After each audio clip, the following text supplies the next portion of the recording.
Oke, kita mulai ya kelasnya karena kuisnya jam 9.30 di setting. Jadi saya sampaikan dulu separuh materi, kemudian nanti silahkan mengerjakan kuis jam 9.30 sampai jam 10, kemudian kita lanjutkan untuk materi sampai 10.40 ya, sesuai dengan jadwal kuliah biasanya. Saya buka dulu. Assalamualaikum warahmatullahi wabarakatuh. Selamat pagi semuanya. Semoga semua dalam keadaan sehat pagi ini. Untuk topik ke-13 sesuai dengan kontrak kuliah dan juga RPS-nya. Jadi untuk topik ke-13 ini topik yang akan spesifik menjelaskan atau membantu memberikan pemahaman kepada kalian mengenai tugas kelompoknya juga, karena topik ini bagaimana sih kita mengekstraksi artikel ilmiah dan bagaimana melakukan telaah terhadap beberapa jurnal atau artikel yang kemudian kita ambil intisarinya. Kira-kira itu yang akan kita pelajari untuk data dan pustaka minggu ini. Apa saja kemampuan akhir yang diharapkan untuk materi pertemuan ke-13 ini? Yang pertama, menafsirkan informasi dalam artikel ilmiah, kemudian menyusun telaah literatur sederhana, dan ini juga merupakan bagian dari tugas kelompok ya, yang sudah saya berikan panduan atau penjelasan tugasnya, kemudian template-nya juga. Nah, di sini juga nanti akan dijelaskan mengenai bagaimana sih maksud dari template itu. Yang pertama, sebelum kuis, saya jelaskan dulu mengenai melakukan ekstraksi ilmiah dengan sintesis, kemudian nanti setelah kuis, barulah kita akan lihat bagaimana caranya melakukan sintesis, kemudian apa saja tahapan-tahapan yang biasanya ada atau bagian-bagian yang dibuat pada saat kita melakukan sintesis artikel ilmiah. Apa itu sintesis artikel ilmiah? Untuk yang belum tahu apa bedanya analisis artikel ilmiah dengan sintesis artikel ilmiah, sebenarnya sintesis artikel ilmiah dan analisis artikel ilmiah itu berbeda. Untuk analisis artikel ilmiah artinya kita melakukan proses penalaran terhadap data-data yang kita kumpulkan. Data itu tentunya berasal dari artikel ilmiah ya, sumbernya. Kemudian kita membangun sebuah model dari artikel ilmiah tersebut berdasarkan data yang mereka gunakan ataupun interaksi antar elemen atau variabel yang diamati oleh penulis-penulis dari artikel tersebut. Sedangkan kalau sintesis artikel ilmiah artinya proses penalaran untuk memahami suatu fenomena dengan berbagai macam sumber rujukan dan kemudian diekstraksi menjadi sebuah insight ataupun perspektif yang baru, namun tidak melakukan perubahan ataupun modifikasi yang kita berikan terhadap artikel yang kita gunakan tersebut. Jadi intinya, kalau sintesis itu intinya adalah merangkum intisari bacaan yang berasal dari beberapa sumber. Sumber ini adalah bisa jurnal, bisa buku, book chapter, dan sebagainya. Yang penting artikel ilmiah ya, karena artikel ilmiah itu tidak terbatas pada jurnal atau paper saja.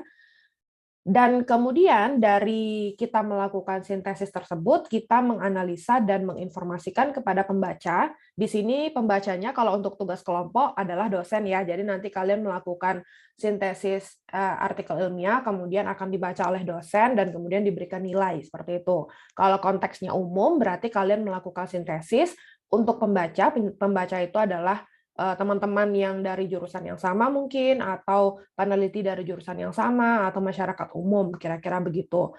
Tentang hal-hal apa saja yang penting dari suatu karya ilmiah tersebut. Kenapa kalian melakukan penalaran, menganalisa, ataupun menginformasikan hal penting tersebut, hal penting yang kalian temukan dari artikel ilmiah tersebut. Jadi seperti ini, kalau kita melakukan sintesis, artinya ketika kita mencari sumber referensi, artikel ilmiah, book chapter, proceeding, untuk kita analisis, kita informasikan, kita berikan penalaran kita, artinya kita melakukan pemilihan artikel mana yang setuju atau tidak setuju, maka kita melakukan sintesis. Artinya kalau sintesis itu kita memberikan analisis, hipotesis, dan juga apa sih hasil akhir yang bisa kita ambil dari sintesis tersebut. Jadi tidak hanya melakukan analisis, tapi juga memberikan pendapat, persetujuan, kemudian opini. Opininya itu tentunya yang berkaitan dengan apa yang mereka atau penulis-penulis artikel ilmiah tersebut sampaikan, kemudian kalian berikan penjelasan mengenai mengapa hal tersebut bisa mendukung hipotesis yang kalian ajukan. Nanti akan kita lihat contohnya seperti apa.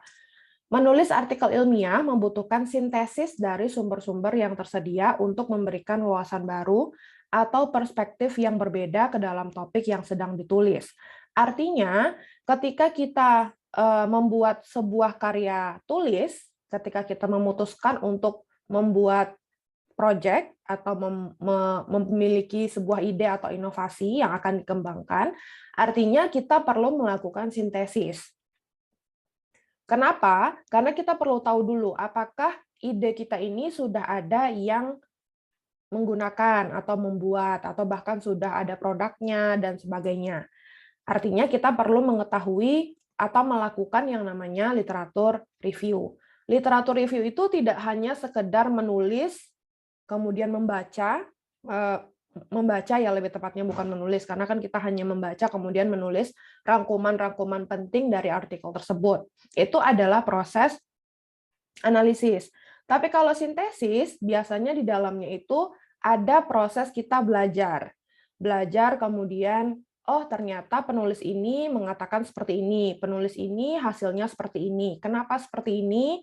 Bisa jadi karena variabelnya berbeda, approach-nya juga berbeda, dan macam-macam. Nah, hal itu disebut dengan sintesis. Jadi memang ketika kita menulis artikel ilmiah, biasanya sebelum kita menulis artikel kita sendiri, kita melakukan sintesis terhadap beberapa artikel yang sudah dipublikasikan atau yang sudah selesai dilakukan penelitian oleh peneliti-peneliti sebelumnya. Jadi berbeda ya analisis dengan sintesis. Perhatikan bahwa mensintesis tidak sama dengan meringkas. Kenapa? Karena kalau meringkas, kita membuat resume, membuat ringkasan seperti itu, ringkasan singkat, artinya kita menyatakan kembali informasi dalam satu atau lebih sumber tanpa memberikan wawasan baru atau mencapai kesimpulan baru. Sedangkan sintesis, keluarannya harus kita mengacu kepada artikel juga, kemudian kita mencapai kesimpulan yang lebih luas. Bagaimana caranya kita mencapai kesimpulan yang lebih luas? Kita harus memahami apa itu isi artikel yang pertama, bagaimana variabelnya, datanya yang digunakan seperti apa, diskusi dari penulisnya untuk artikel itu seperti apa, kemudian kita bandingkan dengan artikel yang kedua, kemudian kita bandingkan dengan artikel yang ketiga, dan seterusnya. Jadi tidak hanya menuliskan rangkuman, kita merangkum dari artikel, tapi kita mengkombinasikan ketiga artikel, kemudian di mana bedanya, variabel yang digunakan seperti apa, kemudian hasil akhirnya bagaimana dengan variabel yang berbeda tersebut, metodenya bagaimana, apakah sama yang digunakan atau berbeda threshold dan sebagainya. Jadi kita belajar, kemudian kita ambil kesimpulan dari hasil kita belajar dari 3 artikel tersebut. Nah, itu yang disebut dengan sintesis. Jadi sintesis bisa dibilang pekerjaan yang juga butuh effort ya. Jadi tidak hanya sekedar oh saya punya artikel kemudian saya tuliskan rangkuman dari artikel tersebut kemudian pekerjaan saya sudah selesai. Jadi bukan seperti itu. Kalau sintesis kita belajar, kita baca artikelnya, kemudian kita pahami metodenya, kemudian kita lihat hasil dari setiap artikel yang kita miliki, kemudian kita ambil kesimpulan yang berisi mungkin komparasi dari ketiganya atau persamaan dari ketiga artikel tersebut, apa yang bisa atau yang selanjutnya bisa dilakukan oleh kita, kemudian bagaimana kita melihat ketiga artikel tersebut dari sisi hipotesis yang kita miliki sebelumnya. Karena kan ketika kita membaca, kita pasti punya pendapat atau pemikiran, oh seharusnya kalau COVID-19 itu begini, kondisi pasiennya seperti ini. Kemudian ketika kalian baca, oh ternyata bukan seperti yang saya pikirkan, ternyata seperti ini. Kira-kira begitu, dan itu bisa menjadi bagian conclusion untuk sebuah sintesis artikel ilmiah. Nah, di sini juga ada ilustrasinya ya, jadi ini adalah topik artikel atau tulisan secara keseluruhan, kemudian ada argumen pro dan kontranya kalau dalam artikel. Sama seperti kita menulis di media massa, pasti ada yang mendukung hipotesis kita, ada juga yang tidak mendukung hipotesis kita. Nah, itu yang disebut dengan argumen pro dan kontra dari peneliti-peneliti yang tulisannya sudah dipublikasikan. Kemudian sintesis dari argumen pro dan kontra ini, kita melakukan sintesis atau memberikan wawasan dan juga kesimpulan baru dari artikel-artikel yang sudah kita pelajari tersebut, yang sudah kita lakukan analisis, kemudian kita informasikan ke pembaca poin-poin penting dari semua artikel yang sudah kita baca dan pelajari tersebut. Jadi di sini ada diskusi atau telaah tentang dua pendapat yang bertolak belakang atau bisa juga yang menguatkan atau memberatkan. Nah, di sini maksudnya di bagian sintesis itu tidak hanya oh, kata artikel ini adalah ini, kata artikel kedua adalah itu, ada artikel yang ketiga adalah kombinasi antara artikel pertama dan artikel kedua, kemudian selesai. Kalau sintesis biasanya diakhiri dengan apa sih yang bisa dirangkum dari 3 artikel tersebut. Makanya ini ya, ada diskusi atau bagian telaahnya untuk sebuah sintesis, baik itu dua pendapat yang bertolak belakang maupun yang menguatkan ataupun ternyata hipotesis kita salah, berarti kan kita tidak bisa terus berpegangan pada hipotesis yang kita miliki. Ternyata bukan seperti itu maksudnya. Dan itu bisa kita cantumkan pada hasil sintesis sebuah artikel ilmiah. Jenis sintesis yang pertama adalah sintesis deskriptif. Sama seperti artinya, deskriptif artinya penjelasan. Sintesis deskriptif artinya sintesis yang memberikan penjelasan untuk menyatukan sumber-sumber ilmiah, untuk menjelaskan perspektif dan alasan di balik ditulisnya penelitian tersebut atau apa yang kita inginkan, itu kita cari artikelnya, kemudian kita satukan, kemudian ternyata hipotesis kita itu benar. Artinya, dari sumber-sumber tadi, kita gabungkan perspektif setiap penelitinya untuk menguatkan hipotesis yang kita pikirkan atau yang kita miliki. Misalnya seperti ini, sintesis untuk deskriptif, sintesis yang menjelaskan kenapa terjadi banjir di kota Jakarta dan mengapa berbeda dengan banjir di kota lainnya. Nah, itu adalah contoh sintesis deskriptif. Misalkan juga sintesis yang menjelaskan kenapa di Surabaya itu misalnya banjir dibandingkan dengan kota-kota lain yang ada di Jawa Timur, misalnya seperti itu. Itu juga merupakan contoh sintesis deskriptif. Yang kedua adalah sintesis argumentatif. Sintesis argumentatif menjelaskan beberapa sumber ilmiah secara bersama-sama untuk membuat suatu argumen ataupun kesimpulan baru. Misalnya, contohnya argumentatif, sintesis yang memberikan bagaimana penyebaran COVID-19 melalui droplet atau airborne, kemudian terdapat kesimpulan baru bahwa partikel droplet tersebut ternyata dapat menjadi lebih kecil dan bertahan lebih lama di udara dengan kondisi tertentu. Jadi, argumentatif sifatnya adalah menjelaskan secara bersama-sama untuk membuat suatu argumen atau kesimpulan baru. Jadi agak berbeda ya konsepnya dengan yang deskriptif. Kedua jenis sintesis, yang deskriptif maupun yang argumentatif, melibatkan pencarian hubungan antara sumber dan penarikan kesimpulan. Jadi walaupun konsepnya agak sedikit berbeda, tapi tetap yang namanya sintesis, kita harus mencari hubungan antara sumber yang kita jadikan rujukan dan penarikan kesimpulan. Karena dalam setiap artikel ilmiah itu pasti ada introduction, method, dan conclusion-nya. Jadi kita pun ketika melakukan sintesis artikel ilmiah itu juga bisa menarik kesimpulan dari ketiga, misalnya ada 3 artikel ya, kita menarik dari 3 artikel tersebut. Cara melakukan pengelompokan sumber ilmiah untuk sintesis, yang pertama adalah agar berhasil mensintesis sumber ilmiah, kita dapat mulai dengan mengelompokkan sumber menurut topik dan mencari hubungan antar artikel yang satu dengan artikel yang lainnya. Tentu ya, kalau kita melakukan sintesis, topik yang kita angkat misalkan adalah topik kesehatan.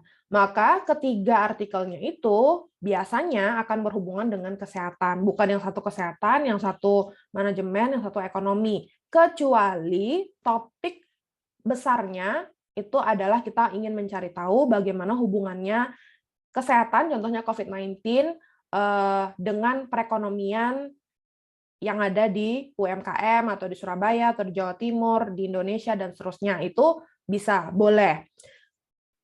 Kemudian yang kedua, sejak awal kita sudah harus menentukan premis dan mempunyai pendapat atau argumentasi dan gagasan. Apakah pro atau kontra, apakah setuju atau tidak. Jadi kita ketika ingin melakukan sintesis artikel ilmiah, kita sudah memiliki opini kita.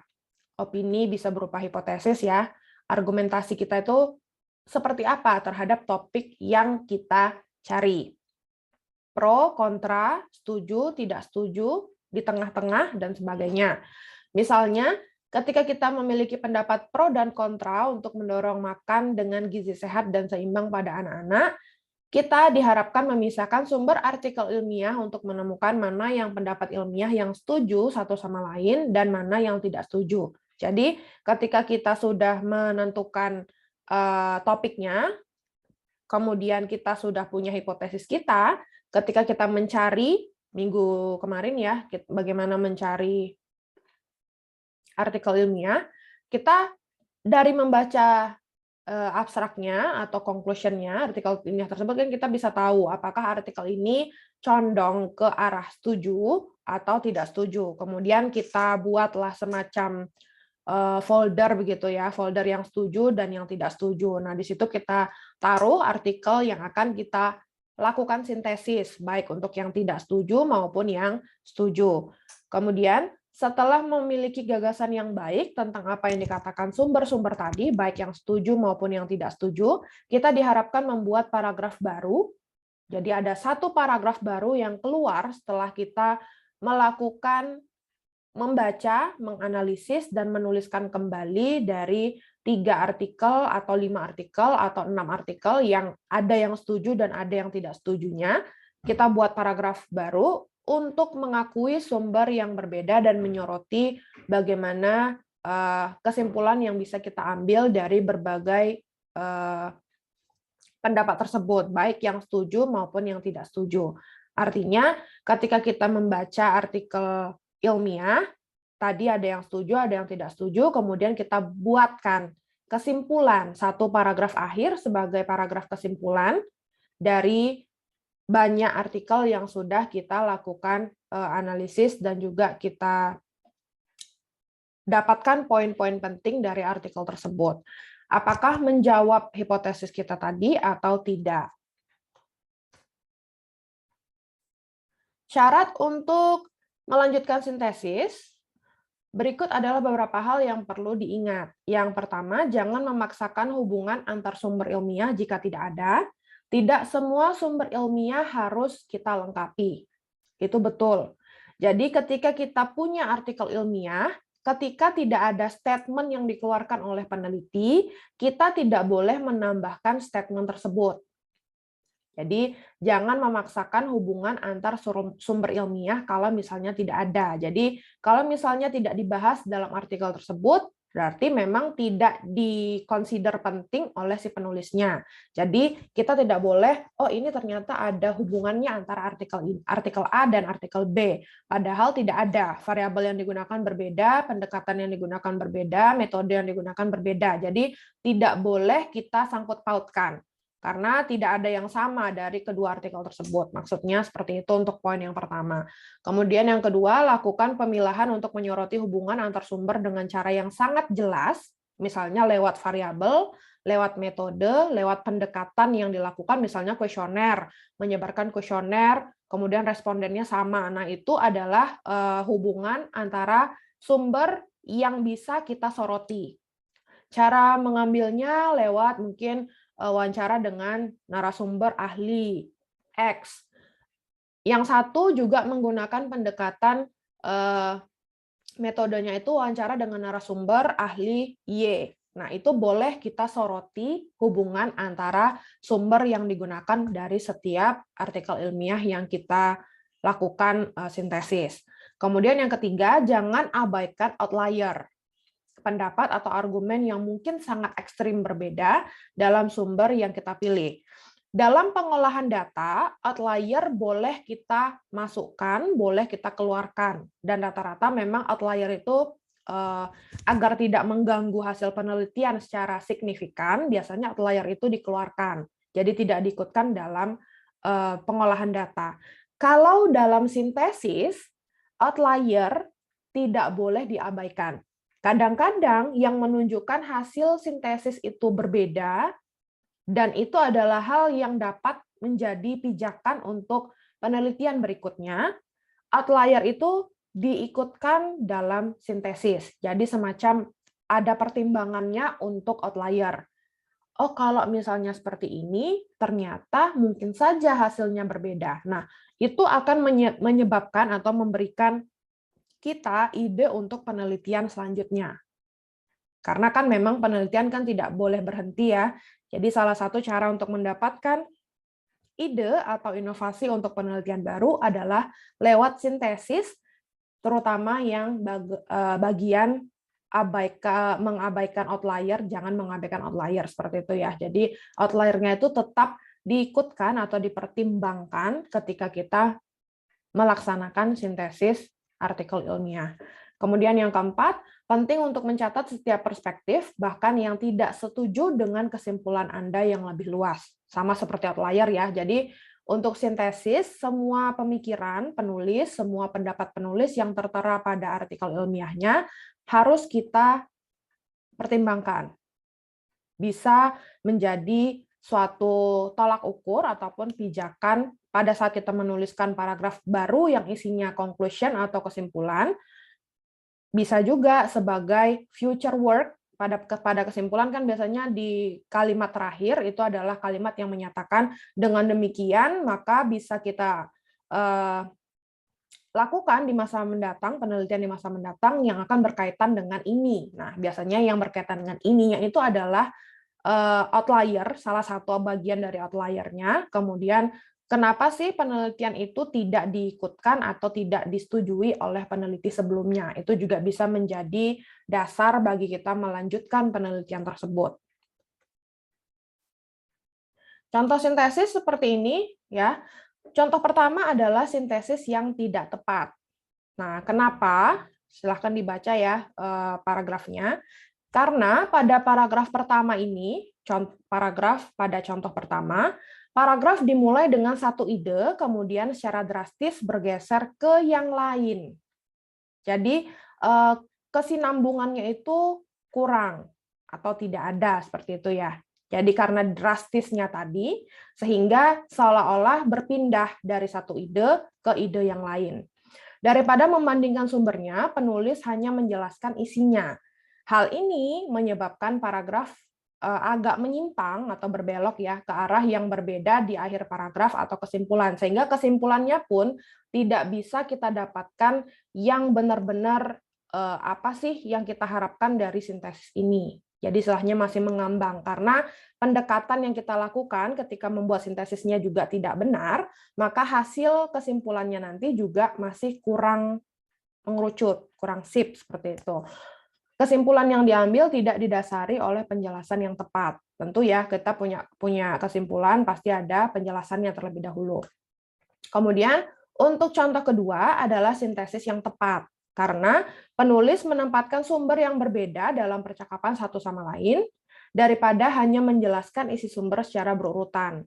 Jadi ada transisinya, seperti kemiripan, mirip, pendekatan yang sama, itu adalah kata-kata yang menunjukkan bahwa walaupun berbeda, tapi ada sesuatu yang mirip dari variabel ataupun tindakan yang penulis lakukan terhadap artikel-artikel tersebut.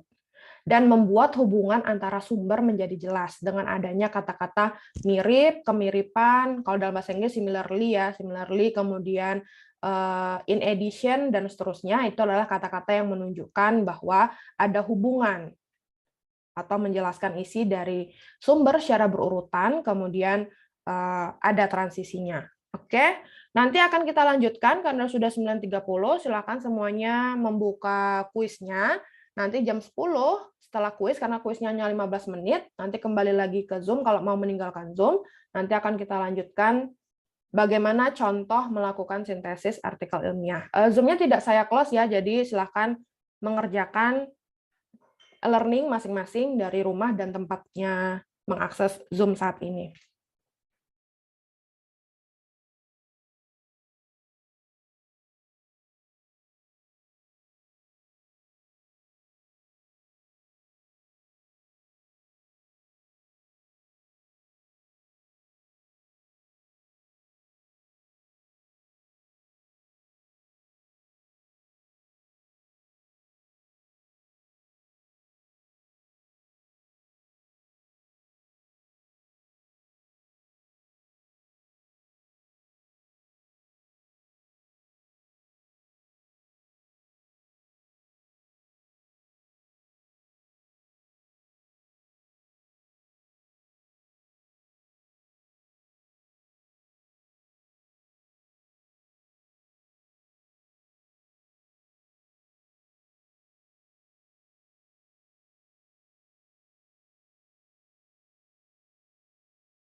Oke, sudah selesai ya kuisnya. Semoga semuanya sudah mengerjakan. Mungkin bisa disampaikan juga ke yang tidak sempat mengikuti kuis hari ini, kalau kuis susulan sama teknisnya seperti kuis 1 yang sebelum UTS ya, jadi nanti untuk kuis susulan bisa mengacu ke jadwal bersama kapan untuk kuis susulannya. Sedangkan untuk sampai saat ini belum ada jadwal kuis susulan yang diberikan oleh tim dosen data dan pustaka. Jadi nanti harus menunggu dulu ya. Nanti akan saya infokan juga di e-learning kalau misalnya sudah ada info tentang kuis susulannya. Oke, kita lanjutkan.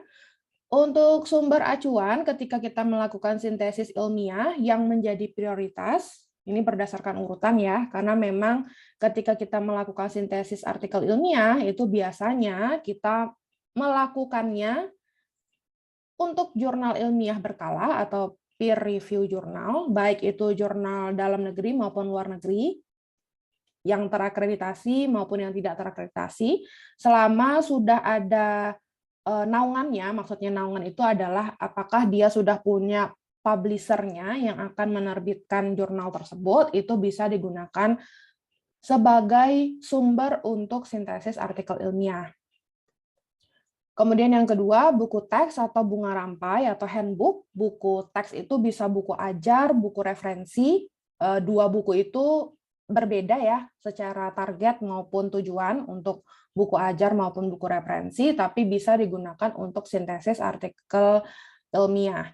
Kemudian yang ketiga, artikel yang dipublikasikan di media massa yang bereputasi juga bisa kita lakukan sintesis ilmiahnya.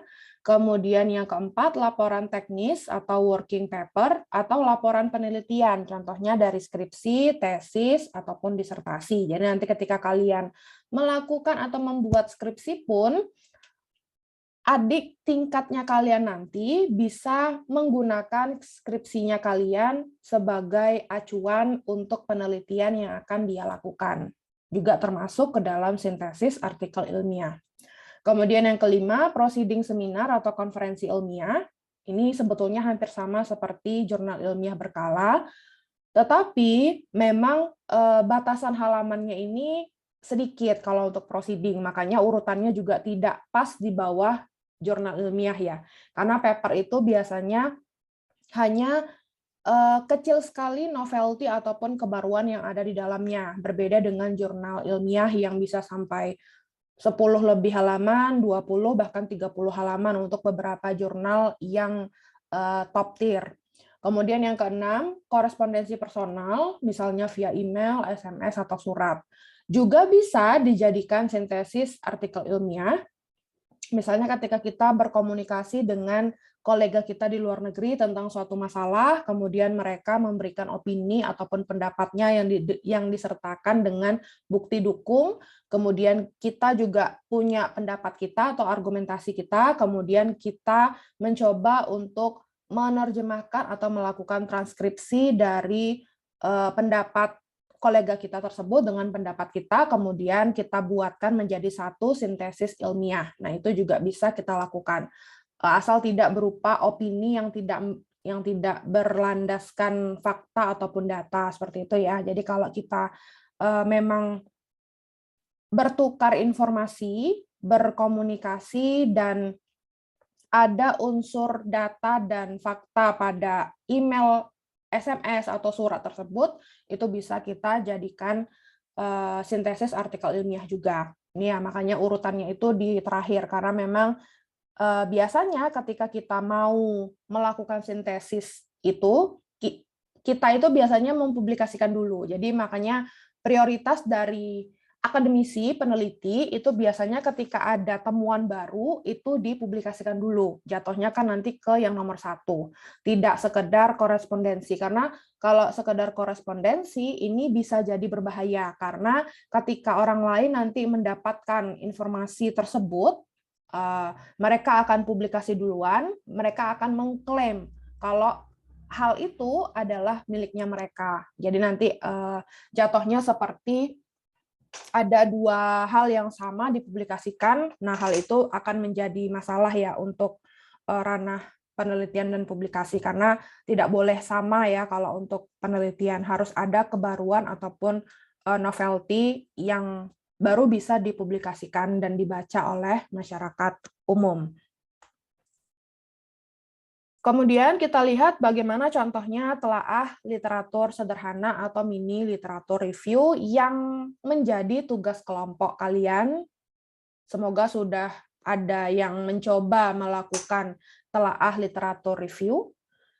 Kalau belum, mungkin dari setelah materi ini akan terbuka wawasannya atau insight-nya ya, oh jadi tugasnya itu seperti ini. Jadi tidak hanya membuat ringkasan, tetapi kita melakukan sintesis ilmiah. Telaah literatur atau pustaka adalah salah satu hal yang penting dalam proses ilmiah. Jelas, kalau kita tidak melakukan telaah literatur atau studi literatur atau tinjauan pustaka, maka kita tidak akan mengetahui apa nih yang akan kita kerjakan, dari segi mana, baik dari segi variabelnya, baik dari segi pendekatan yang dilakukan terhadap data itu, ataupun produk-produk apa, atau aplikasi-aplikasi apa saja yang sudah ada untuk membantu hal tersebut. Nah, itu makanya kita perlu melakukan telaah literatur, tinjauan pustaka, ataupun literatur review. Tujuan utama dari telaah literatur adalah untuk menyampaikan tentang pengetahuan dan ide-ide yang telah ditetapkan pada topik penelitian tertentu, berdasarkan penelitian-penelitian yang dilakukan oleh peneliti-peneliti, baik yang ada di Indonesia, yang ada di Malaysia, yang ada di Singapura, yang ada di Eropa, dan seterusnya. Bahkan, punya kita pun, artikel ilmiah yang sudah kita tulis pun berhasil dipublikasi akan sangat mungkin dibaca dan dirujuk oleh peneliti-peneliti yang ada di luar negeri. Seperti misalkan kita bisa lihat di ResearchGate, mungkin ada ya yang sudah punya platform ResearchGate. Jadi kita bisa tahu siapa yang sudah merujuk artikel kita pada penelitian-penelitian yang mereka lakukan. Nah, ini nanti mungkin kaitannya, mungkin ada yang pernah dengar, kaitannya adalah dengan H-indeksnya penulis tersebut. Jadi semakin tinggi H-indeks, artinya penelitiannya berimpact atau berdampak terhadap ruang ataupun topik yang disasar atau yang ditekuni oleh peneliti tersebut. Kemudian tinjauan literatur merupakan tugas yang melelahkan, tetapi penting untuk dilakukan, dan merupakan bagian yang krusial saat kita memutuskan kita mau melakukan penelitian pada bidang atau skop tersebut. Jadi, karena literatur review itu yaitu tadi bisa menjawab hipotesis kita, kemudian apa pendekatan-pendekatan yang sudah dilakukan. Nah, ini ya. Penting jika proses karya tulis ilmiah ingin berhasil dan sahih sesuai dengan bukti dan fakta. Karena memang kita melakukan tidak hanya analisis, tapi juga tahu poin-poin penting dan bisa membandingkan dari sekian banyak referensi yang kita gunakan menjadi satu informasi baru untuk kita dan untuk pembaca kalau misalnya nanti sintesis itu dipublikasikan. Pentingnya telaah literatur atau pustaka, mengidentifikasi masalah penelitian, pengembangan, atau penyempurnaan pertanyaan penelitian. Menghasilkan pertanyaan penelitian yang berguna untuk disiplin ilmu. Mencari inkonsistensi dalam pengetahuan ilmiah, perkembangan, pro kontra, temuan terbaru, dan lain-lain. Menemukan pertanyaan baru yang belum terjawab tentang subjek, konsep, ataupun masalah dalam ilmu pengetahuan, yang nantinya bisa menjadi dasar, oh ternyata di sini yang masih belum ada jawabannya, maka saya akan melakukan penelitian pada ranah tersebut. Nah, itu fungsinya untuk yang nomor 3, poin yang nomor 3. Kemudian yang selanjutnya, menemukan, udah ya, untuk mereplikasi penelitian sebelumnya dalam metode ataupun desain penelitian yang berbeda, atau ukuran sampel yang berbeda, ataupun populasi penelitian yang berbeda. Apakah boleh ketika kita merujuk kepada artikel tertentu, kemudian kita melakukan sintesis, dapatlah hasil ataupun informasi yang lengkap dari artikel-artikel tersebut, kemudian kita mau menggunakan sampel yang sama, jumlahnya berbeda, boleh. Sampelnya sama, metodenya berbeda, boleh. Ketika ada hal tersebut, maka yang menjadi evaluasi nanti adalah komparasi dengan artikel yang menjadi rujukan tersebut. Itu adalah sebuah novelty atau kebaruan. Jadi misalkan ada sampel yang sama, mungkin sampel pasien COVID-19 di RSUA. Yang artikel yang sudah publish mungkin pendekatannya dari algoritma X. Kalian juga tertarik, oh ternyata datanya ini menarik. Saya coba dengan metode atau algoritma B. Kemudian nanti setelah kalian selesai melakukan penelitian, kalian lakukan evaluasi terhadap algoritma X dan algoritma Y tersebut. Dapatlah hasil dari matriks berupa matriks ya, atau berupa histogram dan sebagainya, yang akan kalian sajikan lewat histogram dan sebagainya. Itu kemudian kalian tuliskan menjadi ending komparasi dari A dan B tersebut, atau X dan Y tersebut, maka itu juga sudah merupakan sebuah novelty ataupun kebaruan. Dan itu sah kalau kita ingin mempublikasikannya menjadi sebuah artikel ilmiah. Kemudian yang terakhir, mengidentifikasi kerangka teoritis atau konseptual yang relevan untuk masalah penelitian tertentu. Tahapan menyusun telaah literatur sederhana atau mini literatur review. Yang pertama adalah annotated bibliography, thematic organization, more reading, write individual section, dan integration section. Kita lihat yang pertama untuk bibliografi. Tahap yang pertama dilakukan oleh seorang peneliti adalah menentukan topik dari research question yang akan ditelaah. Sama ya, seperti pertemuan kita 2 minggu yang lalu atau minggu lalu. Bagaimana caranya menentukan topik yang ingin kita cari. Begitu juga dengan sintesis artikel ilmiah. Kemudian peneliti mulai mencari berbagai sumber referensi dan membaca berbagai macam sumber referensi rujukan yang relate dengan topik yang telah ditentukan dan menuliskan ringkasan atau catatan ataupun poin-poin penting dari hasil yang dibaca. Jadi tentunya kalau kita mau sintesis, mau tidak mau kan harus membaca, melakukan analisis, membuat poin-poin penting, keyword-keyword penting dari jurnal yang kita baca tersebut.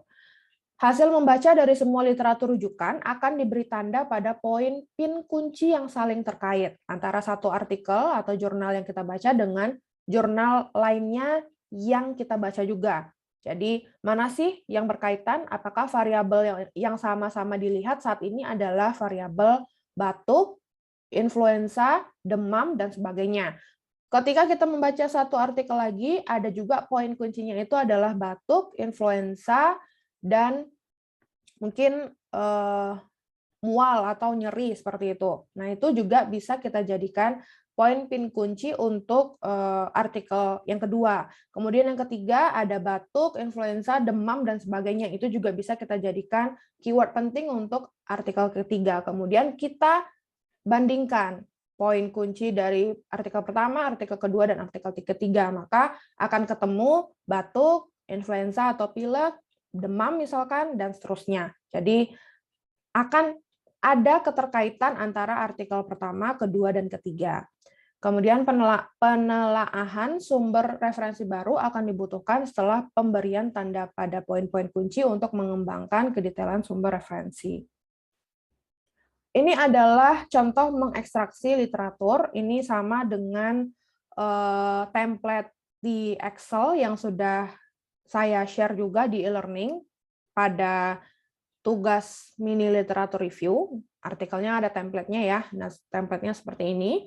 Metadata artikel, penulis, tahun, latar belakang studi, problem utama penelitian tersebut apa, pertanyaan penelitian yang berusaha untuk dijawab oleh peneliti tersebut apa, kemudian hipotesis penelitian apa. Untuk problem, pertanyaan penelitian, hipotesis penelitian, dan cakupan penelitian ini ada pada bagian introduction. Jadi, baca dengan baik introduction dari jurnal tersebut, maka untuk latar belakang studi, problem, pertanyaan penelitian, hipotesis, dan cakupan penelitian akan bisa terjawab.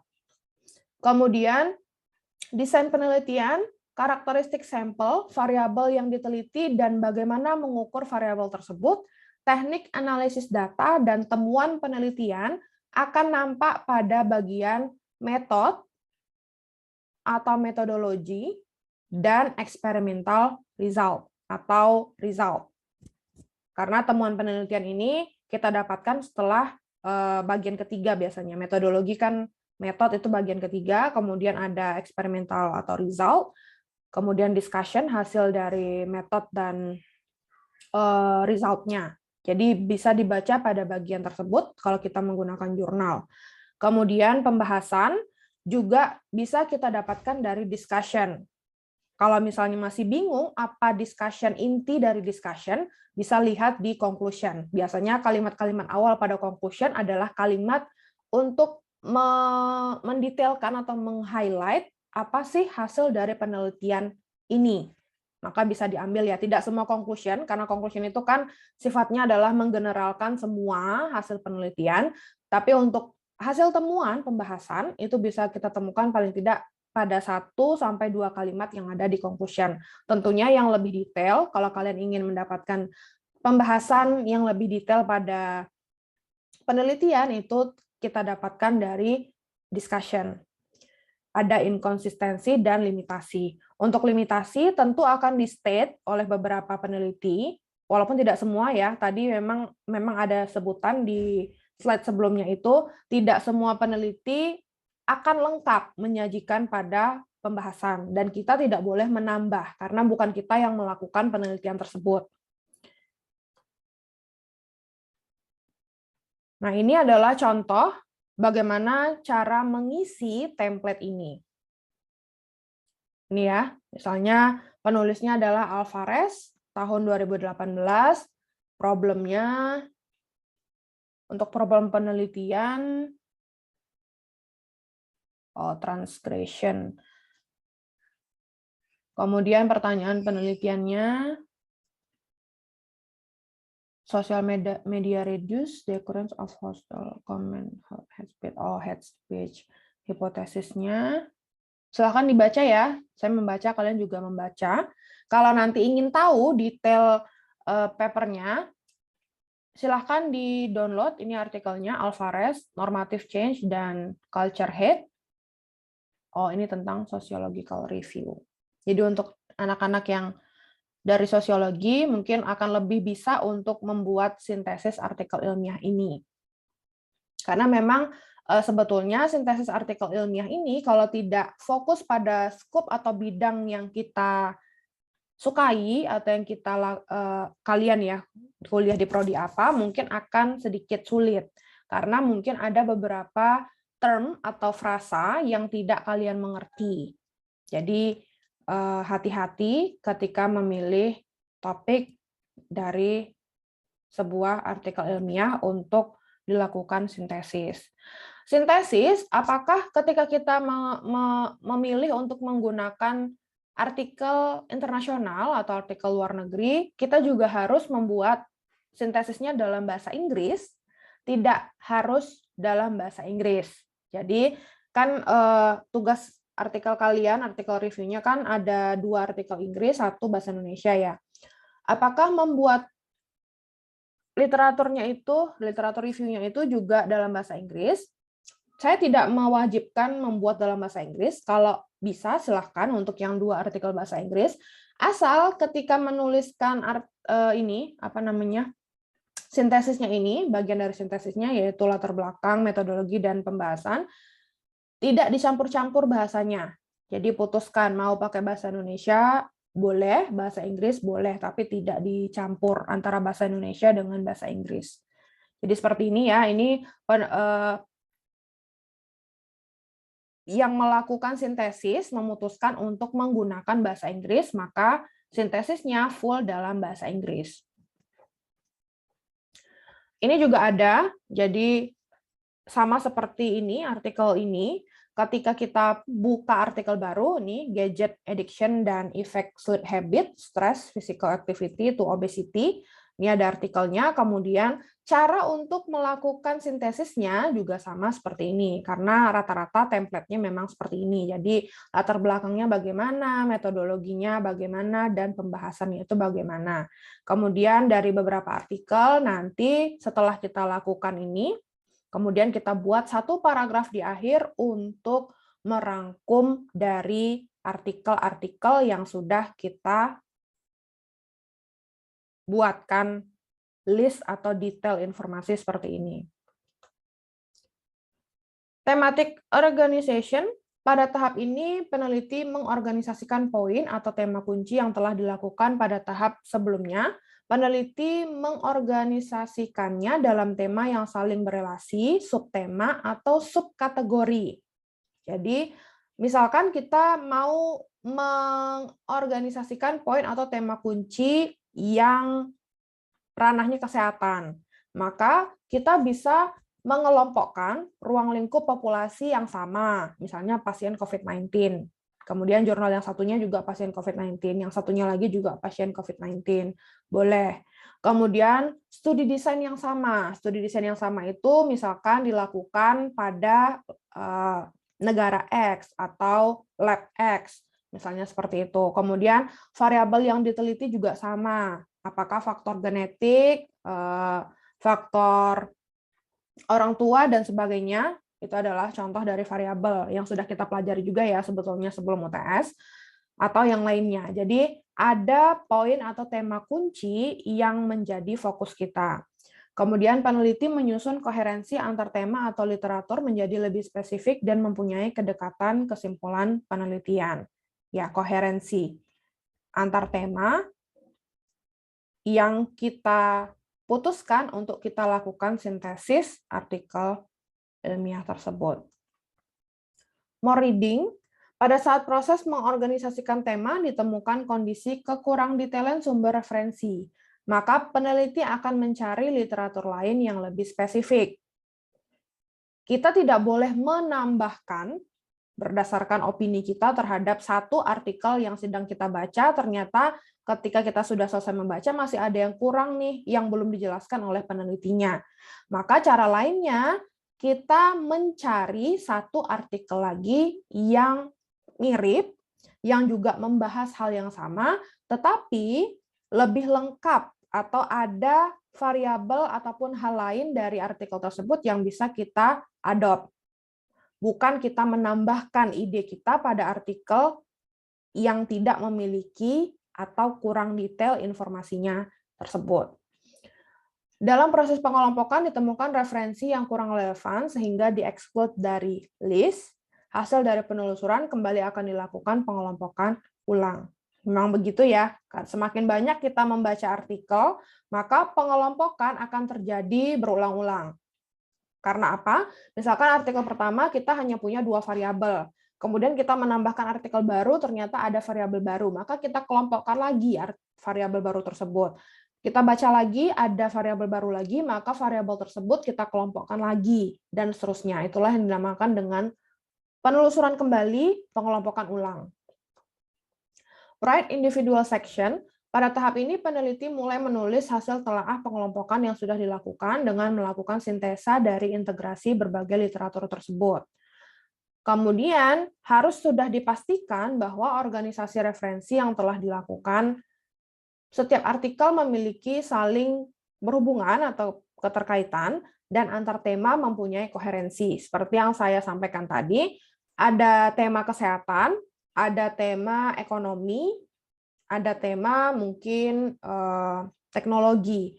Nah, dari sana, walaupun kan tema besarnya sangat tidak relate satu sama lain, tetapi ketika kita baca artikelnya, itu saling berhubungan dan menjawab satu sama lain.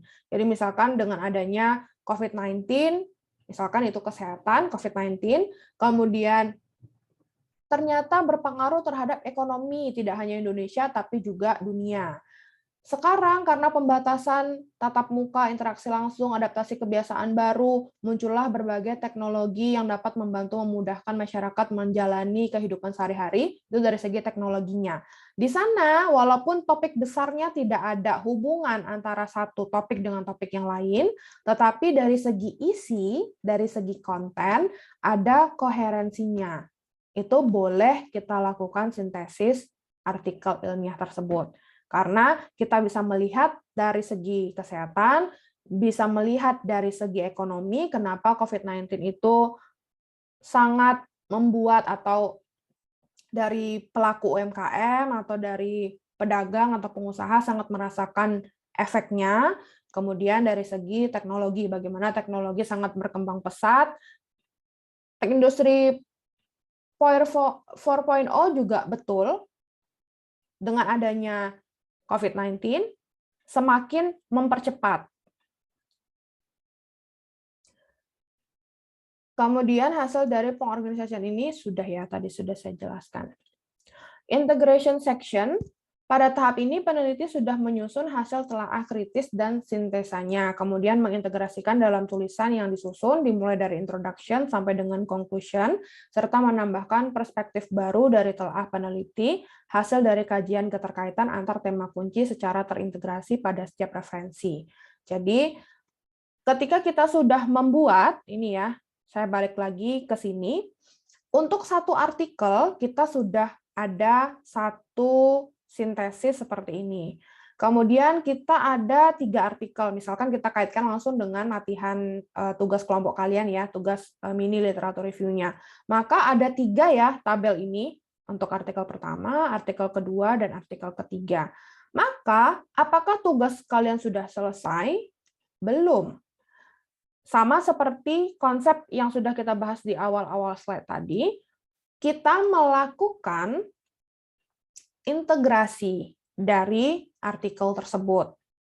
Jadi kita buatkan satu paragraf baru, hasil dari kita membaca atau melakukan analisis dan poin-poin kunci atau inti tadi ke artikel-artikel yang sudah kita buatkan di Excel tadi. Jadi setelah kita membuat Excel tadi, kemudian kita buat paragraf baru, komparasi, atau kemudian kalian mau menjelaskan ternyata hal ini menjawab atau tidak hipotesis kalian, itu boleh. Yang penting ada section di mana menunjukkan hasil kompilasi atau integrasi dari artikel-artikel tersebut. Tahapan menulis telaah literatur yang pertama adalah introduction, body, dan conclusion. Jadi, template yang ada di Excel yang sudah saya upload di e-learning adalah template yang kalian gunakan untuk melakukan sintesis artikel ilmiah, yaitu 3 artikel yang kalian cari berdasarkan kesepakatan kelompok. Mau topik apa atau yang memiliki koherensi yang bagaimana, itu bebas berdasarkan kelompok. 1 bahasa Indonesia, 2 bahasa Inggris. Kemudian setelah Excel-nya kalian buat, kalian dapatkan informasi penting dari 3 artikel tadi dengan menggunakan bahasa Indonesia atau bahasa Inggris, tidak boleh mix bahasanya. Kemudian kalian membuat telaah literaturnya. Membuat introduction, membuat body, dan conclusion. Membuat introduction, apa saja yang harus tertulis pada introduction, hasil dari telaah literatur atau tinjauan pustaka. Yang pertama adalah bagian introduction, topik umum yang ada pada artikel tersebut apa. Tadi kita punya 3 artikel, maka topik umum untuk ketiga artikel itu apa. Kemudian yang kedua, kita harus menunjukkan tren seluruhnya yang ada di artikel. Artikel 1 fokus kemana, artikel 2 fokus kemana, artikel 3 fokus kemana. Kemudian kalian susun dalam bentuk kata-kata, kalimat, apa yang dijelaskan oleh artikel itu, apa yang menjadi highlight ataupun trennya. Kemudian yang terakhir, sudut pandang penulis bagaimana. untuk setiap artikel. Penulis 1 untuk artikel 1, penulis 2 untuk artikel 2, penulis 3 untuk artikel 3. Selain sudut pandang penulis atau point of view-nya penulis, kita juga bisa menambahkan kriterianya apa saja, variabel yang digunakan apa, dan seterusnya. Jadi kita bisa melihat introduction ini adalah gabungan dari bagian atau bab 1 introduction dari ketiga artikel ilmiah tersebut. Jadi kan setiap artikel ilmiah punya introduction-nya, kemudian kalian lakukan kompilasi terhadap bagian introduction dari ketiga artikel ilmiah berdasarkan template Excel yang sudah kalian buat sebelumnya. Kemudian untuk writing the body, method, extraction atau sintesis atau result, hal yang paling penting harus tertera pada body adalah yang pertama mengelompokkan studi penelitian dari artikel yang sudah kalian lakukan sintesis berdasarkan per artikel atau yang ada di Excel-nya. Kemudian yang kedua, ringkas artikel sesuai dengan kepentingan yang tertera, signifikansi di dalamnya itu seperti apa. Kemudian yang terakhir, ada kalimat kuat di awal. Jadi ini ada umbrella ya, umbrella sentences. Ada kalimat-kalimat kuat di awal, kemudian di ending dijelaskan kembali atau dikuatkan kembali atau di highlight kembali kalimat yang ada di awal tadi.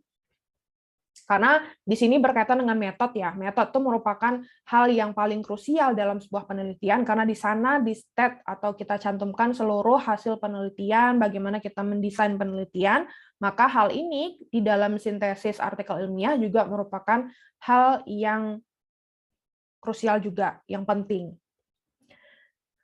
Kemudian yang terakhir adalah conclusion atau kesimpulan, meringkas kontribusi utama dari studi. 3 artikel itu apa kontribusi utamanya, kemudian kita tetap fokus, tidak boleh mengambang. Bagaimana caranya tetap fokus? Carilah hal-hal yang poin-poin yang sama dari artikel tersebut, itu yang kita jelaskan, tidak yang satu menjelaskan X, yang satu menjelaskan Y, yang satu menjelaskan Z. Maka akan sulit untuk kita mencari inline dari ketiga artikel tersebut. Conclusion, meringkas kontribusi utama dari studi. Kemudian yang kedua, mengevaluasi dengan cara menunjukkan kelemahan-kelebihan, boleh, weakness, strength-nya apa, setiap metode misalkan variabelnya sama, metodenya berbeda, kita bisa men-state weakness-nya metode ini apa, weakness-nya metode ini apa, weakness-nya metode ini apa, strength-nya apa, kemudian apa yang bisa kalian ambil dari kelemahan dan kelebihan setiap metode atau algoritma tersebut, itu bisa. Kemudian finding-nya bagaimana? Temuannya bagaimana? Temuan pentingnya itu bagaimana? Hasil dari kita melakukan penelitian, itu bukan kita ya sebetulnya. Peneliti-peneliti tersebut melakukan penelitian, hasilnya bagaimana? Apakah akurasinya di atas 80% atau masih 75%? Apa sebabnya? Itu juga bisa kita tuliskan pada conclusion. Kemudian yang terakhir untuk writing conclusion, menyimpulkan dengan memberikan wawasan baru. Misalnya, memberikan hubungan topik dengan literatur yang sudah kalian baca. Jadi, disinilah ya, 1-2 kalimat yang kalian buat berdasarkan apa yang sudah kalian lakukan atau sintesis yang kalian lakukan terhadap 3 artikel tersebut, bagaimana pendapat kalian dengan cara menggabungkan semua hal dari ketiga artikel tersebut. Jadi di conclusion ya letaknya untuk hasil analisis dan sintesis yang kalian lakukan terhadap artikel ilmiah tersebut. Strategi telaah literatur ada 4, summary, sintesis, analysis, dan evaluation. Contohnya seperti ini, ya.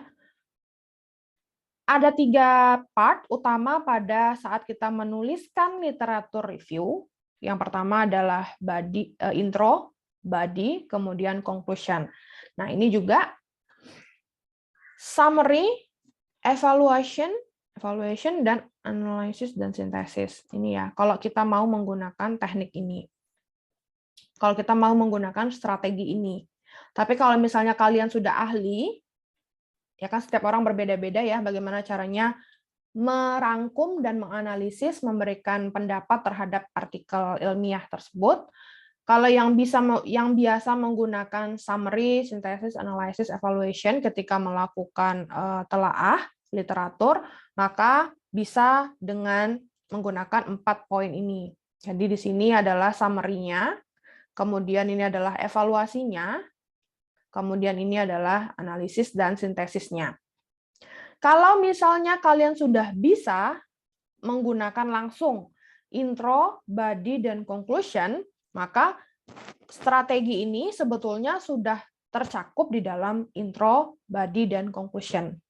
Jadi berbeda-beda ya, tergantung dari bagaimana caranya kalian melakukan telaah literatur. Boleh dengan langsung, saya sudah tahu nih, intro ini isinya apa, body isinya apa, conclusion isinya apa. Oke, silahkan tuliskan ke dalam bentuk satu literatur review seperti ini. Kalau yang memang butuh summary dulu, ada ya, kita membaca dulu, kemudian kita buatkan summary atau ringkasannya, kemudian kita lakukan sintesis, kita lakukan analisis, kita buat evaluasinya. Itu juga boleh, hasilnya juga akan sama seperti ini. Contohnya seperti ini, di sini ya, ini warna menandakan dalam satu paragraf, ini kebetulan dalam satu paragraf, ada introducing temanya, jadi semacam apa sih tema yang diangkat pada sintesis ini atau pada telaah literatur ini. Kemudian positioning, research finding-nya, artinya point of view-nya itu bagaimana. Dari satu, dia melakukan sintesis artikel ilmiah, dia mencari ada yang setuju, ada yang tidak setuju. Di sini ya, although some research finding outline sosial dan gini-gini, kemudian a number of studies demonstrate a correlation between. Jadi kan ini adalah dua hal yang berbeda.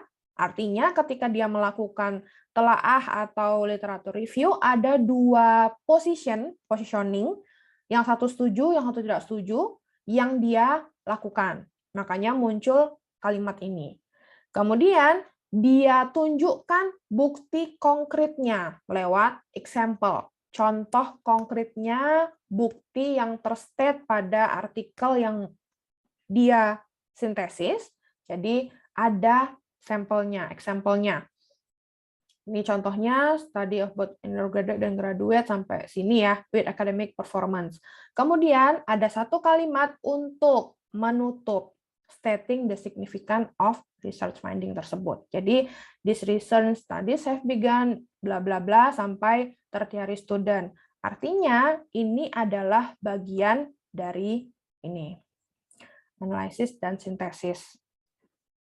Apakah harus panjang? Ini kan kebetulan panjang ya analisis dan sintesisnya. Ada lebih dari 2 kalimat. 1 kalimat saja boleh? Boleh. Asalkan kalimat tersebut sudah merefleksikan seluruh dari apa yang ingin kita sampaikan berdasarkan hasil studi yang kita lakukan terhadap artikel-artikel ilmiah tersebut. Kemudian ini karakteristik atau ciri-ciri dari tinjauan pustaka yang efektif. Yang pertama adalah menguraikan tren penelitian yang penting, kemudian menilai kekuatan dan kelemahan penelitian yang ada, kemudian mengidentifikasi potensi kesenjangan atau gap yang muncul dalam pengetahuan yang diteliti, maksudnya topik yang kita angkat tersebut, itu kan pasti ada kesenjangan atau gap-nya ya antara satu peneliti dengan peneliti yang lain. Kemudian yang keempat, menetapkan kebutuhan untuk proyek penelitian saat ini atau untuk masa depan. Tadi ya, outlier bisa menjadi sumber ide ataupun inovasi untuk masa depan, sedangkan untuk saat ini bisa kita kaji dari metodologi, discussion, result, dan conclusion-nya. Yang terakhir adalah tipsnya. Hal terpenting dalam membuat literatur review adalah membandingkan antara konsep, teori, dan hipotesis dengan literatur yang ada. Jadi semuanya based on literatur. Tidak boleh berdasarkan opini pribadi yang ternyata tidak ada literatur yang mendukung opini tersebut. Maka itulah gunanya melakukan kajian. Itulah kenapa bagian introduction dan literatur review bagi sebagian jurnal itu wajib dituliskan untuk literatur review-nya ya.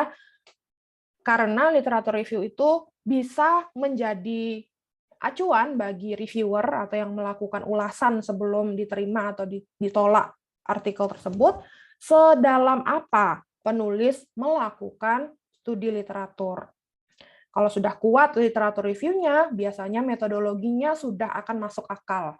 Kira-kira begitu. Itulah kenapa beberapa jurnal mewajibkan literatur review itu untuk dituliskan oleh peneliti, walaupun beberapa jurnal lainnya tidak mewajibkan peneliti untuk menulis bagian literatur review-nya.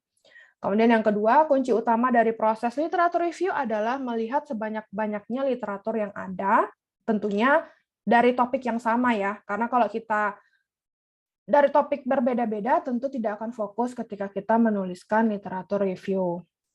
Dalam proses ini dicari persamaan, perbedaan yang terjadi antara literatur yang satu dengan literatur yang lainnya, serta mencari alasan kenapa hal tersebut bisa terjadi. Jangan membahas isu yang sudah kadaluarsa. Kadaluarsa ini kalau kita buatkan rentang waktunya lebih dari 10 tahun itu sudah termasuk kadaluarsa. Beberapa topik mungkin akan lebih cepat untuk kadaluarsanya, seperti kesehatan mungkin atau teknologi yang memang setiap ada penelitian baru itu, penelitian yang sebelumnya itu menjadi sudah tidak pantas untuk dipublikasi lagi, bukan tidak pantas ya, mungkin sudah ya jatuhnya kadaluarsa begitu ya. Kemudian yang keempat, sumber-sumber rujukan, buku, jurnal, majalah yang diacu hendaknya relevan dan juga terbaru, up to date, serta sesuai dengan yang terdapat di dalam pustaka acuan. Jadi kan literatur review, jurnal artikel yang kita sintesis itu kan punya daftar pustaka juga ya. Jadi setiap artikel punya daftar pustaka. Nah, maksudnya di situ adalah sesuai dengan yang terdapat dalam pustaka acuan. Artinya kita juga harus mempertimbangkan daftar pustaka jurnal yang kita analisis atau sintesis tersebut. Jadi ada 25 misalkan, dari 25 itu juga bisa kita, oh ternyata artikel ini berkaitan dengan ini, dari sini sumbernya. Jadi memang kalau kita melakukan literatur review, cara terbaiknya adalah kalian mau topik apa, kemudian dapat satu artikel yang menurut kalian ini artikelnya bagus dan cukup informatif dan representatif dari apa yang kita inginkan untuk dikerjakan, untuk tugas. Ini ya, saya bicaranya untuk tugas.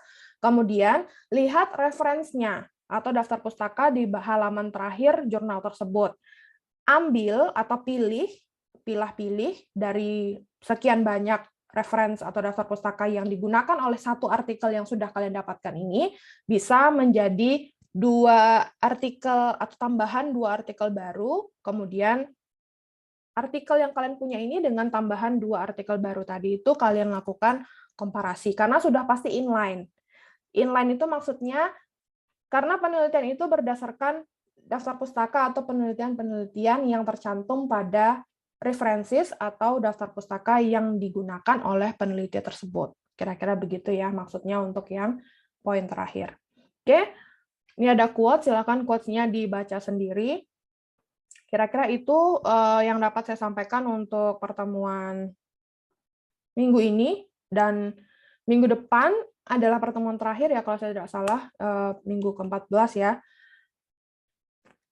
Ini karena waktunya juga sudah habis, karena tadi kepakai ya setengah jam untuk kuis, jadi saya akhiri. Kalau masih ada pertanyaan, silakan tuliskan di forum diskusi TM13 yang sudah saya buatkan di e-learning, nanti akan saya jawab, termasuk juga mungkin ada pertanyaan tentang tugasnya, nanti silakan lewat PIC kelas atau ketua kelas ini, bisa chat saya atau bisa tanyakan di forum diskusi, nanti akan saya jawab. Karena waktunya sudah lebih ya, lebih 5 menit. Saya akhiri pertemuannya, kita ketemu lagi minggu depan, pertemuan terakhir untuk data dan pustaka. Saya tutup. Assalamualaikum warahmatullahi wabarakatuh. Waalaikumsalam warahmatullahi wabarakatuh. Terima kasih, Bu. Terima kasih.